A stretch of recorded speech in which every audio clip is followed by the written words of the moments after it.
नमस्ते दोस्तों, स्वागत है आपका हमारे चैनल मिनी कहानी फैक्ट्री पर, जहां कहानियां सिर्फ नहीं डराती बल्कि आपके दिलों में घर कर जाती हैं। ये कहानी है एक कुत्ते की वफादारी की, लेकिन ये कोई साधारण कुत्ता नहीं था। ये कहानी है शेरू की, जो अपने मालिक की मौत के बाद भी उसकी हिफाजत करता रहा। गांव के एक किनारे पर एक बूढ़ा आदमी रहता था। नाम था हरिनारायण। अकेला था, न कोई बेटा न बेटी, बस एक कुत्ता था, शेरू।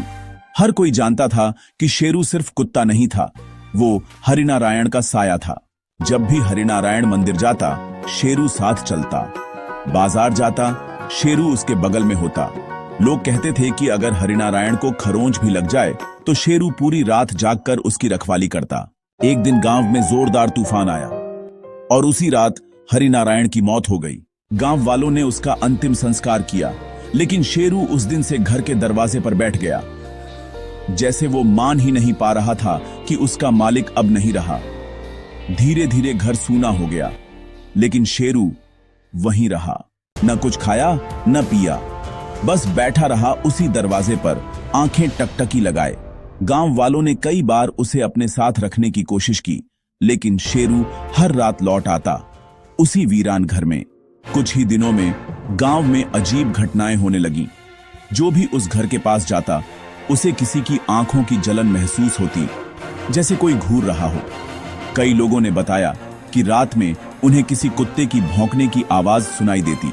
फिर भी घर के आसपास कोई जानवर नहीं होता। एक चोर ने उस घर में घुसने की कोशिश की। अगले दिन वो बेहोश मिला। चेहरा नील पड़ चुका था और उसके हाथ पर पंजे के गहरे निशान थे। उसने कांपते हुए बस इतना कहा, वो कुत्ता, जलती आंखें, वो मुझ पर झपटा।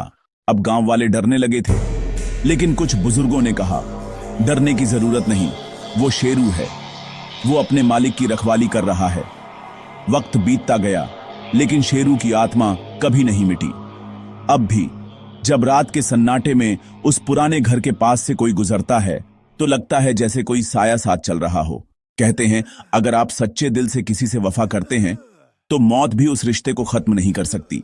अगर आपको ये कहानी दिल को छू गई हो, तो वीडियो को जरूर लाइक करें और चैनल मिनी कहानी फैक्ट्री को सब्सक्राइब करें, क्योंकि हम लाते हैं आपके लिए ऐसी ही कहानियां जहां डर, इमोशन और सच्चाई एक साथ चलते हैं।